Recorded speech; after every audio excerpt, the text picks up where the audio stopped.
Well, um, this is our first stream for the game. And we decided what we wanted to do is we wanted to create a map or something that you could use within a typical tabletop RPG game, such as D&D. We picked one that would probably get used in a lot of games or a lot of starter games, and that would be a goblin ambush. I'm going to go ahead and get this loaded.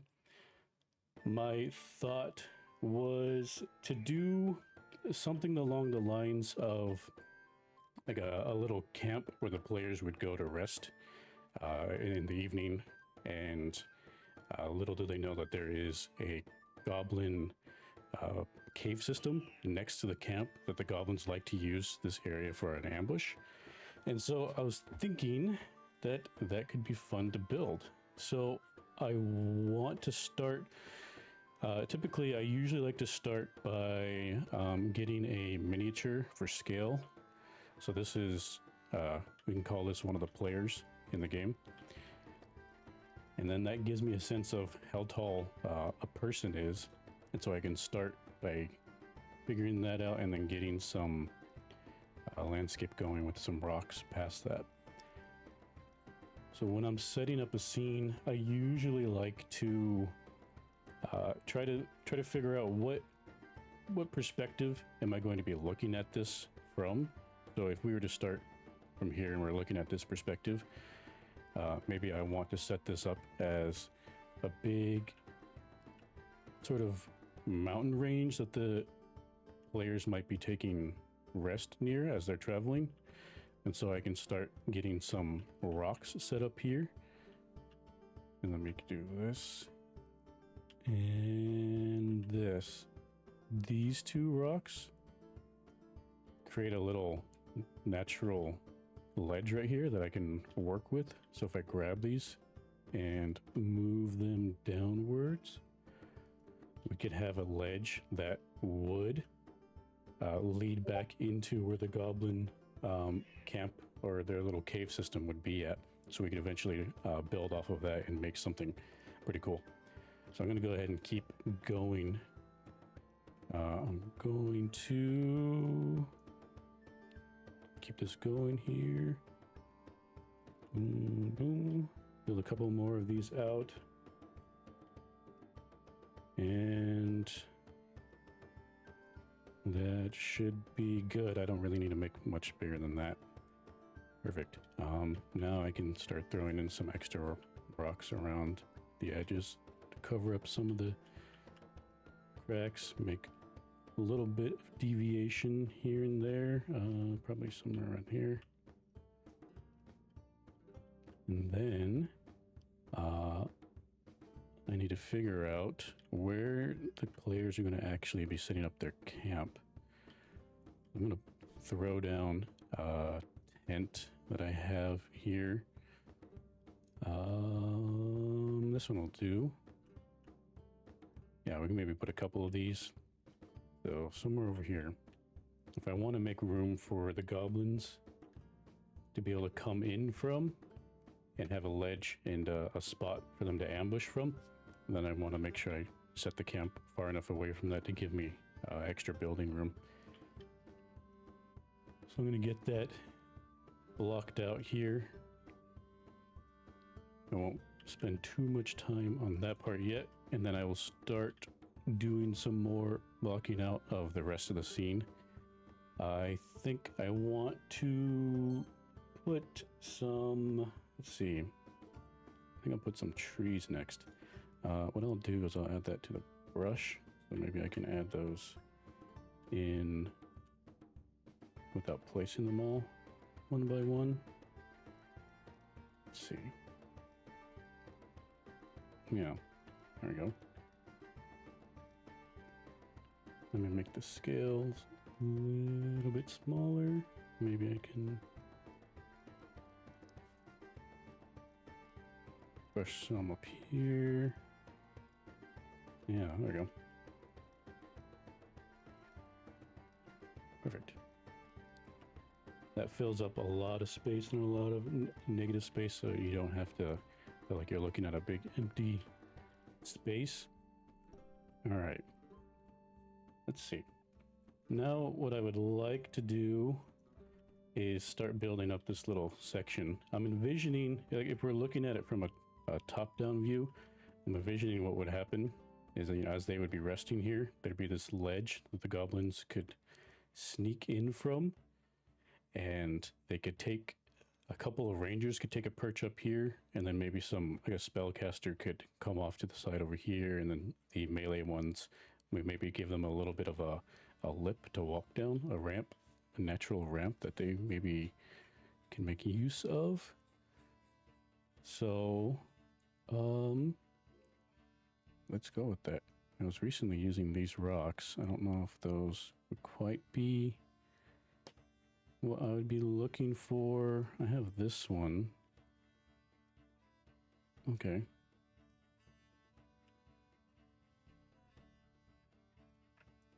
Let me get an actual goblin in here and see what is the scaling for this. Could they traverse this pretty easily? I might need to make these steps a little smaller. But I'll go ahead and I'll get all the goblins that I'm thinking of using and put them in place now.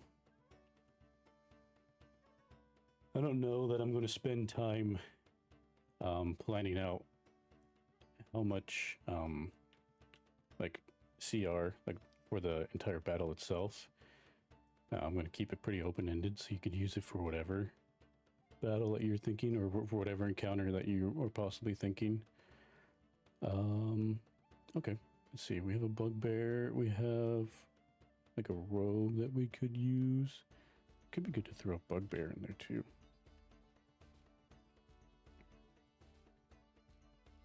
Yeah, perfect. So we got 3 range people, 3 melee people, and like a bruiser. I think that works pretty good for us. So let's keep this going here. Let's see if I can make this shelf going downwards. Like so. It's not perfectly natural looking. We could make that look a little nicer with more rocks deviating in there. Let's see.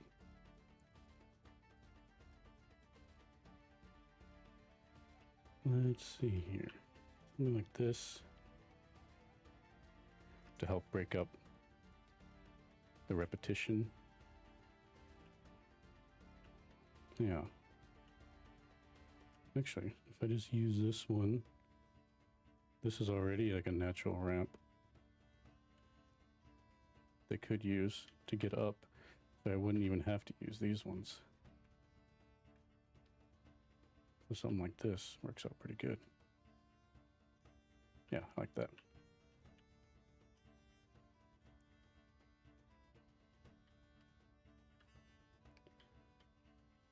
Cool. Just move some of these trees out of the way.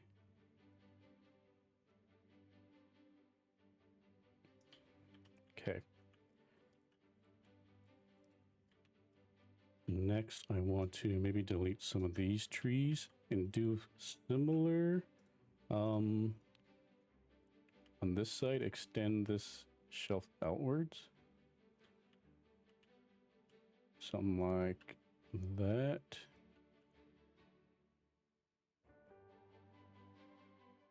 Yeah, I think that's good. So maybe we would put some more trees back in place. I will brush these. Yeah.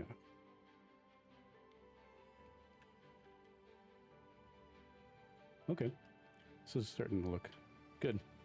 So I think naturally the players would have picked a spot like this because of the natural defense that it provides for them. If we imagine that there's a trail or something that led off from this way inwards, or from this way, whatever direction that they are coming from, they'd pick a little spot like this to set up their camp. So they might favor being next to the cliff wall, and so that could actually set up the perfect scenario for them to later be ambushed.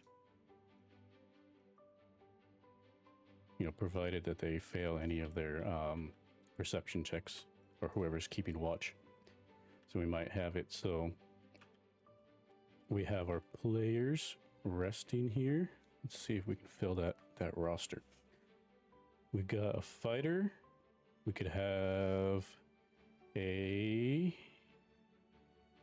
let's see, we can do a rogue. Might be here.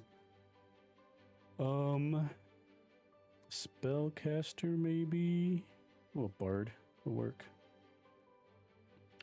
And what else? We could do a dwarf. Let's call this. Let's call this guy. Yeah, he could be a cleric. Yeah, it works. Cool. And so this all came together in about 10 minutes or so.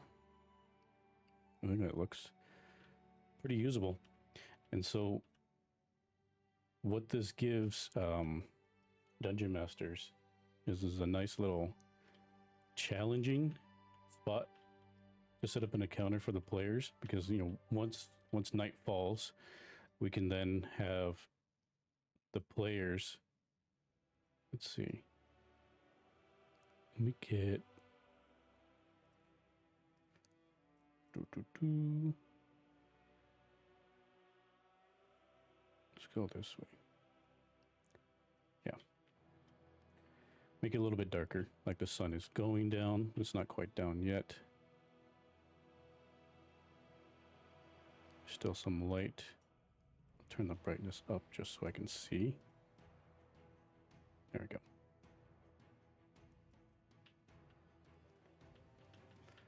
And then these guys would come in from the dark of night and start their actual attack on everyone here.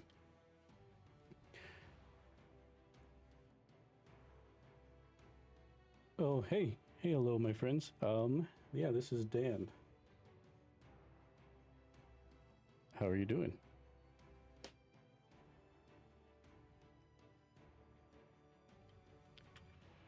Right now, I'm trying to figure out what else I would like to set up for this scene. I have a little spot up here for goblins to ambush a sleeping set of players. I could decorate the campsite more. I could set up the minis and actual place them where they would be at. You know, if we pretended that all these guys were asleep and maybe the players didn't know what was about to strike, I could get these minis set up. I could fill out over here. Yeah. If I filled out over here, I could lead off into what would be the actual dungeon or cave system that the goblins would call home. And set up a little pin as a reminder that one day in the future we can set up that. Let's see, let me grab this, and you know, I can kind of keep doing something similar here. And maybe good. Oh, thanks. Thanks for the congratulations. Yeah, I reached out to her to see if, you know, if I could get any tips, and she seemed willing to do so. It was very nice of her. You should thank her for me. I'm brand new to all this, so any help that I can get is very much appreciated. All right. I'm going to close that off like that, and I'm going to move this in. Now, normally, if you wanted a natural looking cave system, you know, you could build that out, but maybe I want to make it very, very obvious. even for myself, where to find where the cave system is. So maybe I use something from, I have one, let's see. I know this is like orc and stuff, but it can be used for goblin. So this is like a cave entrance right here. See, well, how does this scale with an actual goblin? It's pretty big. So if I was running this and if I wanted to be mean, I think I would scale this down so that way it's really small entrance. That's easy for a goblin to get in and out of, but difficult for a medium-sized player to get in and out of. So that way, if a medium-sized player was trying to chase the goblins into there, it would be difficult terrain, or they might even get stuck in the entrance, which would let the goblins just stab them as they're trying to crawl through. But that's if I wanted to be mean. You can leave it something like this. And then if we wanted to, we could put a little pin or something here as a reminder of which other map it connects to. If you didn't want to spend the time making this entire map go into a cave system, you could absolutely just link it to another map and then jump from one to the other.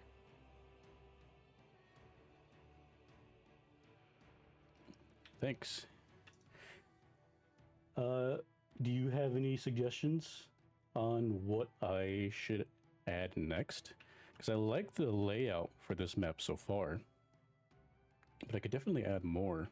We have time to keep adding more. I mean, I could also even work out the cave system as a secondary map since this one went so quick. I didn't have plans for that, but I'm sure we can wing it and get something going. As of right now, I think I can keep going for this camp system, or this campsite, and maybe add a couple more things. Find some more decor, just to touch it up.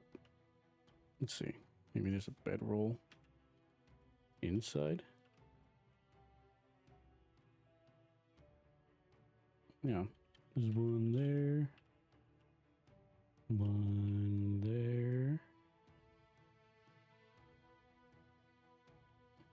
one here, and one there. Yeah, that'll work. And then we'll throw traveler's bag right here. Maybe they have a bedtime potion for themselves.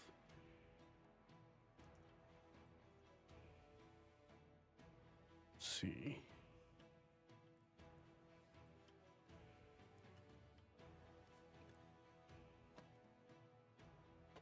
I think that's looking pretty good.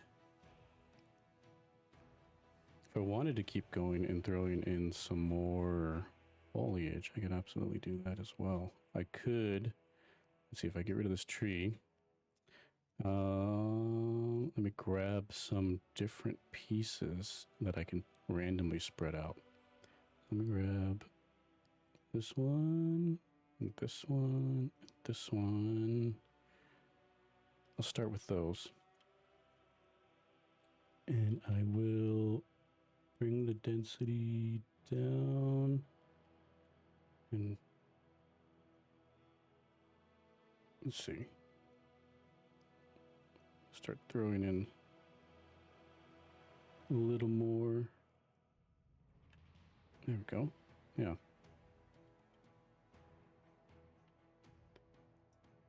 Perfect.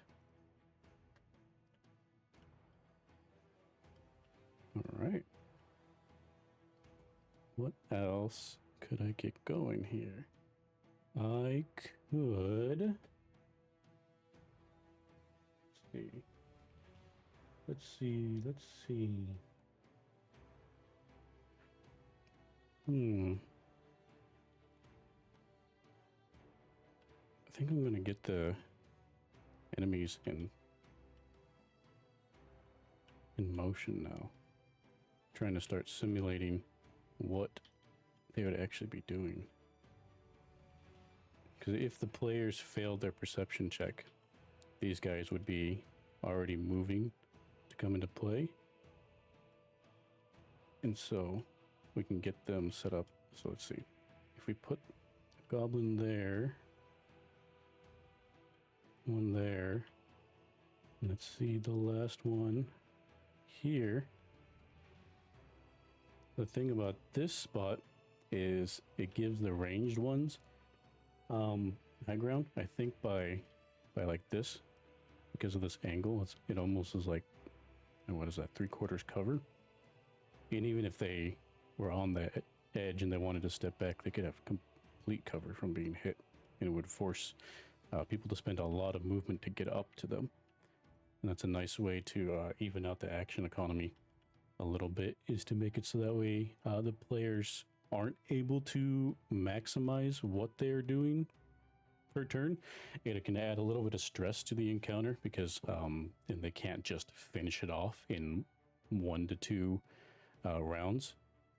You know, if you're going for a challenge, you could, you know, change things. I mean, the nice thing about a setup like this is, you know, in a game of D&D, you always kind of have to prepare for the worst. And like, it's very often that, you know, sometimes I'll plan an encounter and expect it to go a certain way, and then the players come through and they just completely obliterate the plans that I had, and they wipe the floor with the enemies that I had in 1 to 2 rounds, and they themselves like never even took any damage. So the nice thing about this is, if you wanted to continue to challenge them, there's nothing preventing you from just having reinforcements come through there. And since the players aren't aware of what's in that cave system yet, you could have anything come out, and you can continually feed the churn of monsters coming to try to take advantage of the players. Is it possible to hide props from the players? Right, you could hide some traps by the mouth of the Goblin King. Yeah, I think we have that working right now. So if I go, oops, dungeon. I'm trying to think of what traps we could use.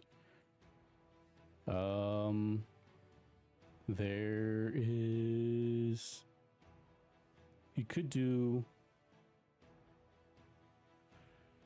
like a spike trap, I guess. If we just call this a spike trap, you know, maybe there's, let's see.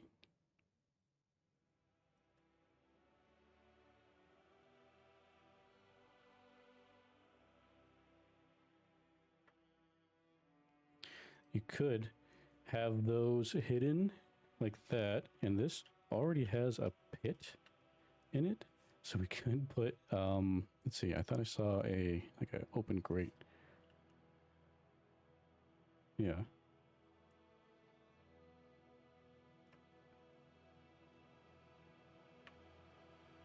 And then we slide that over.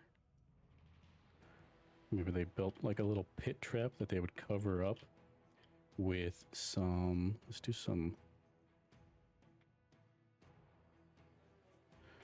yeah, absolutely. You always have to plan for players ruining your plans.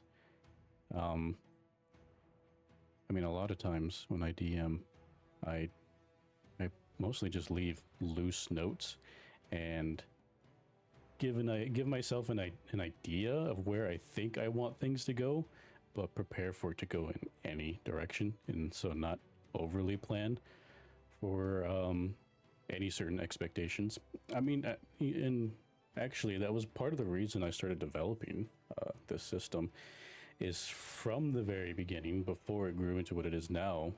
My idea was I wanted a way to be able to pull up and just build a quick little scene for someone for those times that players go off the rails, and you had all this other content prepared, and you find out that, you know, they're not going to abide by any of it, and so you need to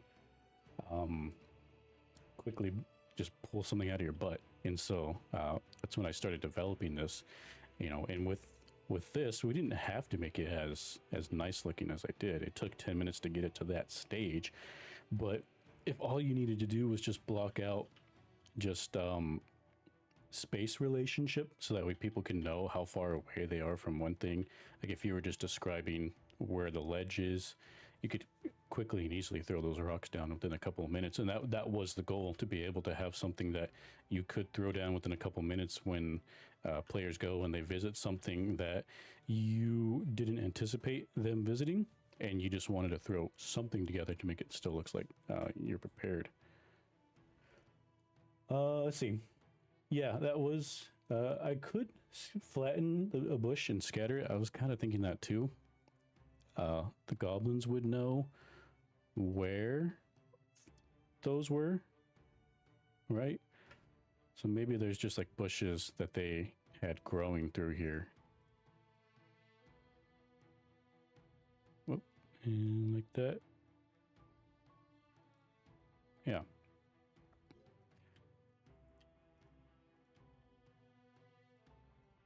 And so the goblins would know exactly where to step to avoid them. The players wouldn't. This makes it hard to actually see them yourself.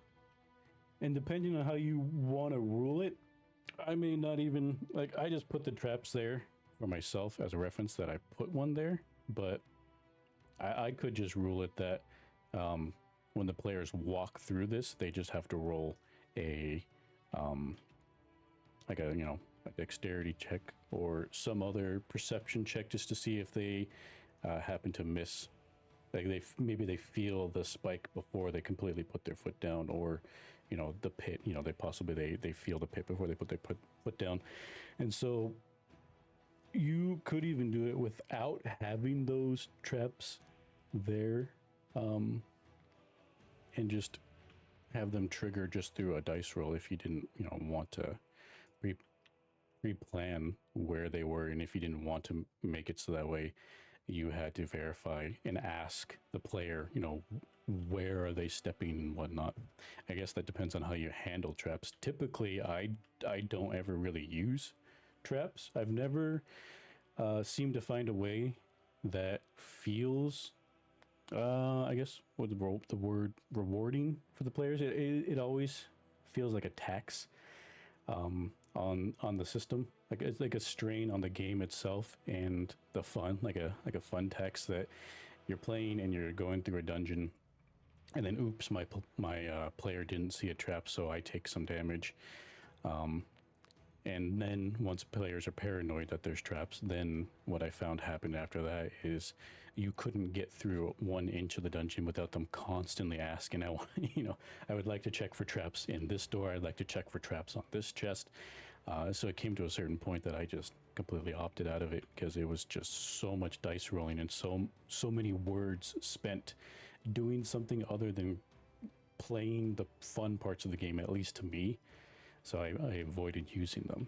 But hey, I mean, if you like using them, more power to you.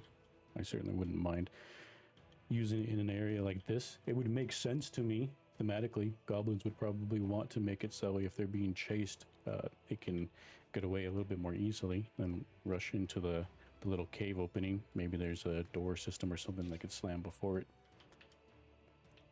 So yeah. Let's see here. I don't know how much more time I should spend on this. I only planned for, you know, about 30 minutes to an hour, depending on how long this would go. So far, I feel like we've built out a nice scene. Yeah, I could even get this sent up to the Steam Workshop and let's other people take advantage of this. Let me see. This is stuff other people submitted. It's all looking pretty cool, pretty nice. Let's see. I want to upload Goblin Ambush. I'm going to keep that title. I don't need to set a description. I think this is self-explanatory enough. It's got my map that I just used. It's a battle map. It's also a little bit of a scene. It's not just like a dungeon or gridded system. I'd call it medium. Let's see. Forest, mountain works. It's none of these. Yeah, it's none of those. All right, and then I'm going to get rid of this. Going to what angle should I get this preview image from? Something like that. I think that works for me. Start the upload process. And let's see here. Yeah. There we go. Now it's up. Cool. Let's see. VG Lord. I like traps that create a problem for the players to solve. Less of a fire shoots out and you take damage, and more of a the floor is filling with sand. What do you do? You're right. Traps make things clunky sometimes. Yeah, I mean, and it doesn't even have to be traps in that regard. A lot of times with what you're describing there, I do with puzzles, something that just gets the players thinking and engaged. Because to me, the most fun is when players are all communicating with each other, and even if they're arguing on what they want to do next, it shows that they are all engaged in the content, and to me, that's like one of the biggest things that matters the most in a game of D&D or any other RPG. Because when you got players not really paying attention or on their phone, you know you're potentially running a boring game. So if you can get them invested in talking and arguing, even if they don't know what to do next, then that's a win for me. But okay, I think I'm going to call it here pretty soon. A big fan of puzzles too. I'm sure you already know that. Yeah, the stuff you create is really cool, I have to admit. But yeah, if anyone has any questions about GME or anything, feel free to shoot them now. But if not, I'm going to go ahead and start getting ready to wind down.